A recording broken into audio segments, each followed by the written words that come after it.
Cursed calendar unveils tragedy. I found the calendar at a garage sale during one of those restless weekends when I needed something, anything, to occupy my mind.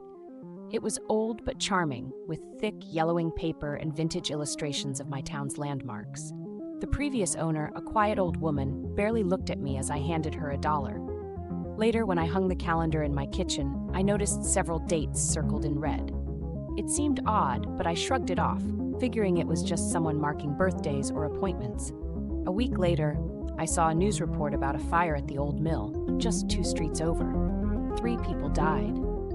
The date caught my attention. It was the same as the first red circle on my calendar. My stomach tightened, but I told myself it was a coincidence and tried not to look at the next marked date. But curiosity got the best of me, and I couldn't resist.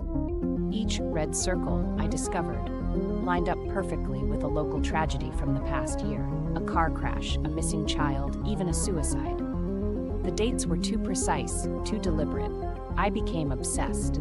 I dug through online archives, newspaper clippings, police reports. Every circle matched a calamity, some so obscure only lifelong locals would remember. But then I noticed something worse. The calendar was for the current year, and there were still dates circled in the months ahead. One of them was just 3 days away. Panic gnawed at me, and I barely slept, checking the news, warning neighbors, even calling the police, who dismissed me as a crank. The night before the next marked date, I woke to the sound of my front door creaking open. Heart in my throat, I crept downstairs, clutching a kitchen knife. The door hung open, but nobody was there, just the cold night air swirling in. That's when I saw, lying on the doormat, a new calendar for next year.